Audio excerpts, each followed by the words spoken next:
जय हिंद। आप सभी को रमेश सिंह सीरीज में स्वागत है। और जैसा कि आप जान रहे हैं कि रमेश सिंह का फाउंडेशन हम लोग बैच स्टार्ट किए हैं जो इकोनॉमिक्स का है। वो बेहतरीन कॉन्सेप्ट के द्वारा हम लोग इसको सीखेंगे और सारी प्रतियोगिता परीक्षा एक समझ बनने के लिए ये रमेश सिंह के बुक को हम लोग एनालिसिस करते हैं। तो अगर वीडियो अच्छा लगे तो लाइक और शेयर करेंगे। अगर वीडियो में कुछ त्रुटि पाया जाता है तो आप हमें कमेंट के द्वारा बताएंगे ताकि इसमें। अब देखते हैं कि जीडीपी, यानी हम आपको कल बताए थे कि जीडीपी का अर्थ क्या होता है। तो जीडीपी का परिभाषा आपको सटीक बताए थे ना कि भारत में जो भी भौगोलिक स्थिति के सीमा के अंदर में होगा उसे जीडीपी कहते हैं। यानी भारत की भौगोलिक सीमा के जो भी अंदर में उत्पादन होता है उसे क्या कहते हैं, जीडीपी में कन्वर्ट करते हैं। और ऑब्जेक्टिव में पूछा कि भारत के अंदर में जो भी उत्पादन हो रहा है उसे क्या चीज में कन्वर्ट करते हैं, तो जीडीपी में कन्वर्ट करते हैं। तो आई होप जीडीपी का मतलब अर्थ समझ में आ गया होगा, सकल घरेलू उत्पादन। अब देखिए कि जीडीपी यानी अब हमारे पास डॉलर की कीमत के आधार पर भारत विश्व में 5वां स्थान प्राप्त किया गया है। अब देखिए हमारे पास में डॉलर के हिसाब यानी पैसा के हिसाब से भारत की अर्थव्यवस्था कितनी नंबर पे है। हालांकि आंकड़ा डेटा ये चेंज हो जाएगा कि भारत ये हमेशा ये डेटा ये करेंट से अपडेट है। तो डॉलर के हिसाब से भारत सबसे 5वां अर्थव्यवस्था में बन चुका है। ऑब्जेक्टिव में पूछेगा कि डॉलर के हिसाब से भारत में कितना स्थान पर है, तो आपका ऑब्जेक्टिव में होगा 5वां स्थान पर होगा। और इसकी अर्थव्यवस्था 2 ट्रिलियन है। तो आप ये डेटा चेंज होते रहेगा। तो आप ये समझ गए होंगे पीपीपी यानी पब्लिक प्राइवेट पार्टनरशिप यानी क्रय शक्ति। इसका मतलब क्या होगा कि कोई देश कितना पैसा कमा रहा है। आप कैसे तुलना करेंगे कि भारत की अर्थव्यवस्था कैसे, शिक्षा, फिर पैसा कमाने के पास में देखेंगे कि सबसे प्रति व्यक्ति आय कहाँ के, यानी सबसे प्रति व्यक्ति पैसा कौन सबसे ज्यादा मैंने प्रति, तो गोवा तो हम जाते। लेकिन अब इंटरनेशनल पर कहा पीपीपी यानी पब्लिक प्राइवेट पार्टनरशिप यानी क्रय शक्ति की तुलना हम कैसे कर सकते हैं। यानी सबसे पीपीपी के अनुसार से भारत की अर्थव्यवस्था कहां पर में है, तो आपको इसी पे, तो सबसे क्रय शक्ति यानी पैसा के बारे में डिफाइन करें। इसका मतलब पैसा, आप कितना पैसा कमाते हैं, कौन देश सबसे ज्यादा नंबर पर है। तो सबसे पहले चीन होगा क्रय शक्ति में, फिर अमेरिका और भारत। तो भारत तीसरा पीपीपी के अनुसार से होगा। यानी आपसे क्वेश्चन भी पूछ देगा कि पीपीपी के अनुसार से भारत की पब्लिक प्राइवेट और पार्टनरशिप कितना नंबर पर है, तो आपका कितना होगा, तीसरी अर्थ है। तो भारत तीसरी अर्थव्यवस्था पैसा के मामले में है। तो आई होप इसको भी आप समझ चुके होंगे। तो अब देखिए हमारे पास में और है लॉजिकल। जैसा कि आप जान रहे हैं कि शुद्ध घरेलू उत्पादन जारी करता है, कौन जारी करता है और किसके द्वारा जारी होता है, ये भी क्वेश्चन पूछ दिया है। यह बीपीएससी में ये प्रश्न पूछ चुका है कि शुद्ध घरेलू उत्पादन जारी कौन करता है, यानी कौन जारी करता है, केंद्रीय वाणिज्य मंत्री जारी करता है। कौन करता है, केंद्रीय वाणिज्य मंत्री इसको द्वारा। अभी रटंत विद्या नहीं है, अभी आपको लॉजिकल पढ़ना पड़ेगा एग्जाम निकालने के लिए।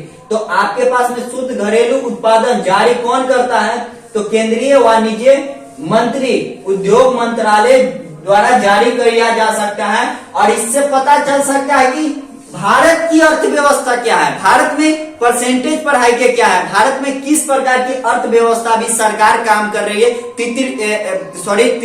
तृतीय अर्थव्यवस्था में किस प्रकार के कोडिफाइड कर रही है, किस प्रकार के आगे की भविष्य होगा। यही बात को हमारे पास में शुद्ध घरेलू उत्पादन में जारी करता है। तो आई होप इसको आप समझ गए होंगे कि केंद्रीय वाणिज्य मंत्री द्वारा, मंत्रालय द्वारा, यानी मंत्रालय द्वारा इसको जारी कौन करता है, तो इस पर में शुद्ध घरेलू उत्पादन हमेशा मुद्रा, मुद्रा का मतलब कुछ होता है पैसा, मुद्रा का मतलब पैसा, क्या कितना है, घट बढ़ सकता है। मतलब कहने का मतलब है कि शुद्ध जो होगा जो हम शुद्ध उत्पादन करते हैं उसकी कीमत बढ़ या घट सकती है। क्यों घटेगी? मान लीजिए कि कल होके हम एक कार ले लिए, कार लिए ना, तो उसकी कीमत बढ़ जाएगा कि घट जाएगा? ये आप अपने जीवन में एक साइकिल लीजिए तो उसकी कीमत जहिया लीजिएगा 5,000 है, लेकिन 2 साल के बाद चलाइएगा तब 5 के जगह पर 2,000 मिलेगा, तो उसकी कीमत कौची करेगी? घट या बढ़ सकती है। अब मान के चलिए कि आप एक सोना ले रहे हैं। सोना जो हमारे भारत की परंपरागत क्या है कि किसी भी देश को आज अगर आकर्षित करना है तो हमारे देश में क्या सोना ज्यादा है, सोना पहनने की ज्यादा कला। तो कोई भी दिमाग लगाएगा कि बच्चा की कैसे सोना दिया जाए ताकि उसको एट्रैक्शन किया जाए, तो सोना बनाए, क्योंकि भारत में ज्यादा सोना बिकता है। क्यों बिकता है? क्योंकि यहाँ पर शादी विवाह ज्यादा है, और शादी विवाह क्योंकि यहाँ की परंपरा, यहाँ के रीति रिवाज उसी प्रकार के। तो उसी कंडीशन में हमें पास में क्या है कि केंद्रीय यानी शुद्ध घरेलू उत्पादन हमेशा मुद्रा के सामने घट या बढ़ सकता है, और अलग अलग इसको पहलू के रूप में देखा भी जा सकता है। तो आप समझ गए होंगे कि इसका मतलब क्या होता है कि शुद्ध घरेलू उत्पादन हमेशा मुद्रा में घट या बढ़ सकता है। मान के चलिए वही चीज आप ले लिए और 10 साल के बाद में बढ़ गया, तो आपके पास में आय की इसी तरह से बढ़ना भी चाहिए। तो आई होप शुद्ध घरेलू उत्पादन कौन जारी करता है और किसके द्वारा जारी करता है, इसकी भूमिका क्या रहती है, तो आप सभी इस वीडियो में सीख चुके होंगे।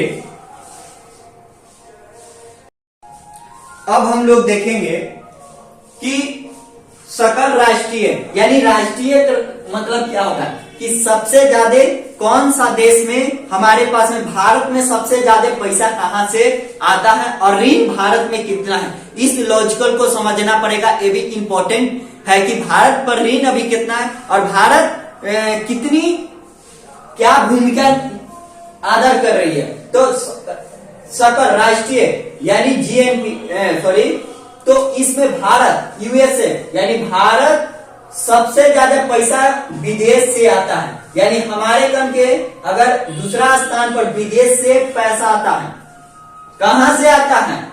अमेरिका से। पूछा जाएगा कि भारत में सबसे ज्यादा पैसा कौन सा देश से आता है, तो अमेरिका। देखिए ये हम जो बता रहे हैं ना, ये आज का डेटा है, ये हो सकता है कि कल भी डेटा जब सर्वे होगा ना तो इसको डेटा सारे मतलब ये आप कल मत पर, अब ये कल आप नहीं बोल दीजिएगा कि मैं ये सर जो यूट्यूब पर वीडियो बना है वो गलत है, क्योंकि भारत के सामने आंकड़ा हर एक साल उसकी डाटा चेंज होते रहते हैं। अभी हम पढ़ा रहे हैं, कल ही चेंज हो गया, तो उससे नहीं है, आपको करेंट में अपडेट करना ही पड़ेगा किसी भी एनी हाउ में। तो बिना टीचर, डॉक्टर और वकील जब अपडेट नहीं करेगा तो जीवन में उसकी केस हार सकती है। तो उन्हीं परिस्थितियों में भी हम देख सकते हैं कि अपडेट, आप स्टूडेंट है तो अपने आप को अपडेट, अब रटंत विधि आपके पास में नहीं है, आपके पास में लॉजिकल तार्किक में भी ज्ञान बहुत आवश्यकता है। तो आई होप आप इस चीजों को भी समझे होंगे कि भारत, जो भारत हमारे पास में है, तो भारत में सबसे ज्यादा पैसा विदेश से आता है। यानी कौन सा देश से आता है? अमेरिका से आता है, यानी अमेरिका से पैसा आता है। फिर सऊदी अरब से आता है, लगता है कि दूसरे समथिंग पर दूसरा सऊदी अरब से आता है अमेरिकन पैसा। और ये एक अच्छा है, ये बताइए कि हमारे पर विदेश से पैसा, और भारत के लोग कहां पर में? अमेरिका में लोग सबसे ज्यादा रहते हैं। आज भी लोग पढ़ा लिखल अमेरिका में चल जाते हैं। क्यों? क्योंकि वहां पर में सारे सुविधा है, लेकिन यहाँ पर में सुविधा है, ऐसा बात नहीं है कि भारत में कोई सुविधा नहीं। आपके पास में यहाँ कष्ट के, लेकिन वहां पर में कष्ट नहीं। लेकिन अपने देश में ही रहिए, शान से जीजिए, 2 रुपया कम कमाइए, लेकिन अपने देश, अपने धरती को कुछ दे के जाइए। जो धरती माता हमारे पास में भारत में हमें इस तरह, तो हमारा कर्तव्य बनता है कि हम देश के लिए कुछ दे के चल जाए। इसी पर हमारा उद्देश्य भी रहता है। हर एक व्यक्ति के यही सोच होनी चाहिए, देश पहले है उसके बाद में हम हैं, पहले हम देश के लिए हैं उसके बाद में ही कुछ है। तो मेरे लिए सबसे इंपॉर्टेंट क्या है? देश। देश की अर्थव्यवस्था पर हमारे सभी की भागीदारी होनी चाहिए। तो विदेश में भी अलग अलग है। देखिए भारत पर कुल ऋण कितना है, आपसे ये भी डेटा कुछ हो सकता है, कल हो सकता है चेंज हो जाएगा। अब ये कितना है? 620.7 बिलियन अधिक हमारे पर ऋण है, ये भावनात्मक रूप से नकारात्मक हो सकती है।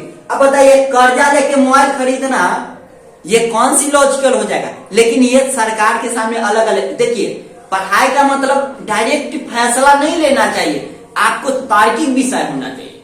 क्या आप उसके बाद में लॉजिकल सोच रहे हैं? क्या आपके पास में अभिव्यक्ति होना चाहिए? तो किसी पर विदाउट जिस तरह से कर देना कि इतना कर्ज हो गया भारत, कर्ज ठीक है, लेकिन उसके परिस्थितियों को भी तो देखना पड़ेगा। किन परिस्थितियों के कारण भारत पे इतना कर्ज, 620 बिलियन अधिक कर्ज है। ये भावनात्मक रूप से नकारात्मक है। क्यों नकारात्मक है? क्योंकि विदेशी अनुदान, यानी हमारे कन के सबसे बड़ी कमियां क्या है कि विदेशी अनुदान हमको बढ़ाना पड़ेगा।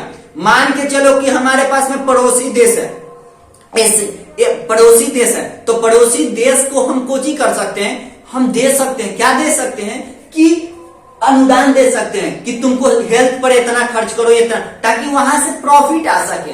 तो हमारे उसके लिए हमें मान के चलिए कि पाकिस्तान सबसे खराब दुश्मनी हमारे पन होता है, और चीन के साथ हमारे पास में रिश्ता दोनों खत्म रहती है। आपसे है ना इस चीज को, तो आप लॉजिकल बताइए भाई कि अनुदान के रूप में हमें अगर फॉर एग्जाम्पल पाकिस्तान के लेना पड़ेगा, तो उसको ऋण दे के शिक्षा व्यवस्था पर अच्छा, ताकि आगे की लड़ाई नहीं हो सके। हम ये नहीं बोल सकते कि कोई देश में वो पैदा हो गया तो उसके लिए मारे। सभी एक नागरिक है, यानी पृथ्वी एक ही परिवार है। माने हमारे पास में कुटुंब वाला जो शब्द होती है कि पृथ्वी एक ही परिवार के रूप में, ऐसा इसका अर्थ मिलाया जा सकता है। तो विदेशी अनुदान तो हमारे का नहीं है, राष्ट्रीय आय तो अधिक है, लेकिन घरेलू उत्पादन कम है। और इसकी आंकड़ा कौन जारी करता है? राष्ट्रीय आय की आंकड़ा कौन? आधार वर्ष। ये भी बीपीएससी में क्वेश्चन पूछ चुका है कि आधार वर्ष कब माना जाता है, तो आंकड़ा ये कोची के सरकारी डाटा के 2011-12 की डाटा यहाँ पर दिखाता है। तो आई होप इस वीडियो में आपको राष्ट्रीय आय की विशेषता आपको समझ में आ चुका होगा, जो सारे प्रतियोगिता परीक्षा के लिए इंपॉर्टेंट है, और खास तक एक भावनात्मक के लिए एक किताब जो एनालिसिस हम लोग किए हैं, ये बेस्ट बुक माने जाता है। तो अगर वीडियो अच्छा लगे तो लाइक शेयर करें। अगर वीडियो में भी कुछ कमियां पाए तो आप हमें कमेंट के द्वारा बता सकते हैं। चलिए, जय जवान जय किसान।